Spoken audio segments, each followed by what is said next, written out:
mercy of Jesus Christ. Starting new number 128.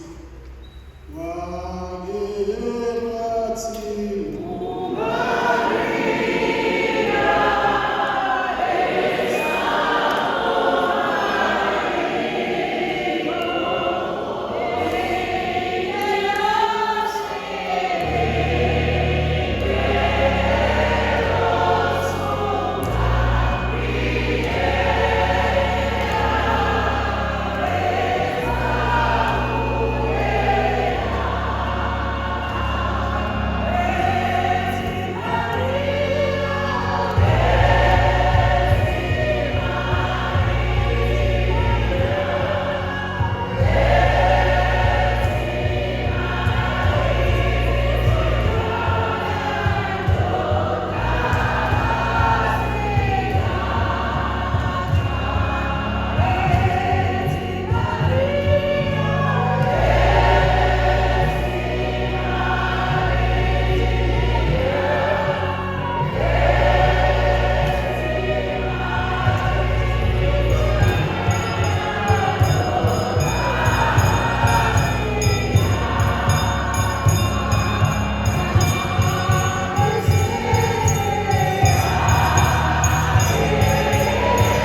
ithuba elisibona.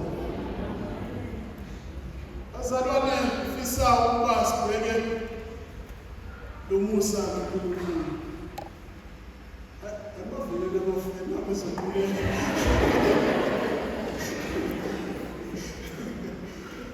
Ufisa ukuba sibheke lo musa kaNkulunkulu.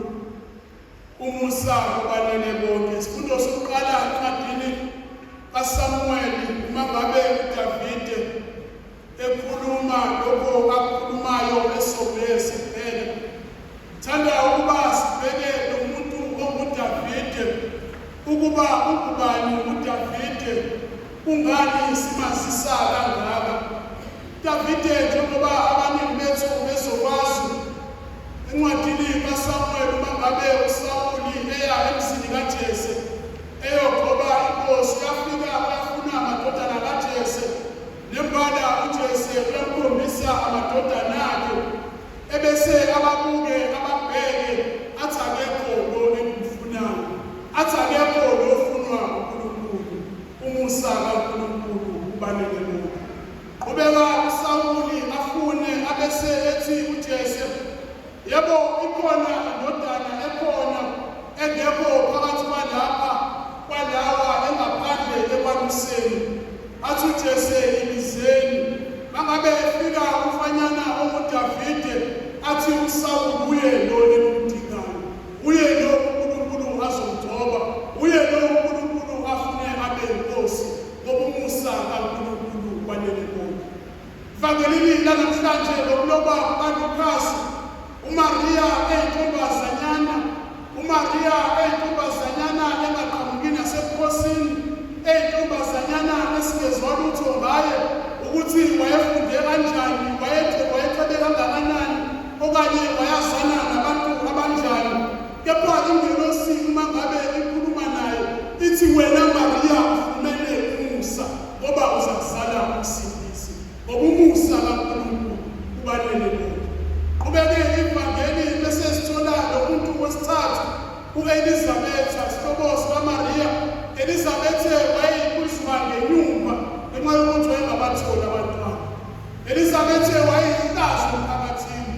Elizabeth wayeyinhlekise emndenini. Elizabeth wayeyinhlekise emphakathini. Kepha ngokumusa kaNkulunkulu ubaleke bonke. Namhlanje ufisa ukuba sibheke lo musa kaNkulunkulu elithi ivangeli ingelosi uMaria ithi wena ufumene umusa. Ukuthi nathi sekuyaba sibaphethele nonyaka, mhlawumbe ngabe sibheke emuva siyamangala sithi Nkosi kwenzekale kanjani. Kepha lokhu umusa wakho. Musa kaNkulunkulu awubheki ukuthi uphumani. Musa kaNkulunkulu awubheki ukuthi ungubani. Musa kaNkulunkulu awubheki ukuthi uphume kanjani. Kepha uma ngabe uNkulunkulu esefuna ukwenzela umusa, ukwenzelani noma kunjani. Banye bayazibuza bathi, Nkosi bengingubani na ukuba ngifumane umusa ongaka? Athi bengingubani Nkosi ukuba ngifumane izithembiso zakhe ezilapha? Kuba bengingubani uNkulunkulu ngingumfokazana nginje ukuba ngifumane umusa ongaka empilweni yami? Ukuba nakuba ngiyisoni nginje, kepha bengingubani Nkosi ukuba ungenzele umusa ongaka? Ingakho namhlanje siqabela sithi umusa kaNkulunkulu ubaleke bonke. Musa kaNkulunkulu ubaleke uDavide umfokazana. Musa kaNkulunkulu wabaleke uDavide engelutho, bekhona abafana abadala naye. Mhlawumbe bekhona bekhuleka ngcono naye. Mhlawumbe bekhona bezalwa ebukhosini, bezalwa ngemini ocebile naye. Kepha uNkulunkulu wamenzela umusa umfokazana. Umusa wabonakala kuMaria esizweni sakubo, okanye ngalesa sikhathi abantu besifazane babebukelwa phansi, babengena ukuthi bengathathwa notice. Kepha uNkulunkulu wamenzela umusa, ngoba besefuna ukwenzela umusa akanendaba ukuthi uphumaphi, akanendaba ukuthi umphakathi uxabangani, akanendaba ukuthi usiko lwethu luthini. Kepha uNkulunkulu mangabe esefuna ukwenzela umusa uyakwenzela umusa. Kwesibili engifisa ukuba sibheke, ingelosi uma ngabe ikhuluma noMaria iyamtshela ukuthi kuzakwenzakalani. Abese uMaria abe nokukhathazeka empilweni yakhe, athi lokhu kuzakwenzeka kanjani ngingayazi. Kubekeni konke yabo ngithanda amazwi engelosi ukuthi ungesabi Maria, lokukhathazeka onakho ungesabi. Sifundweni sokuqala sithola uDavide ekhuluma noNathani umprofethi enokukhathazeka athi yebo Nkosi ngihlala endlini enkulu, yebo Nkosi ngihlala endlini enkulu yobukhosi, kepha wena Nkosi uhlala ethendeni. Athi uNkulunkulu ungakhathazeki ngoba yimina okwenze umusa. Mhlawumbe nathi lokho esifisayo uma ngabe sizoqala unyaka omusha sithi Nkosi angazi ukuthi ngenze njani, sithi Nkosi mhlawumbe nami ngiyokhathazeka, kepha uthi uNkulunkulu kusena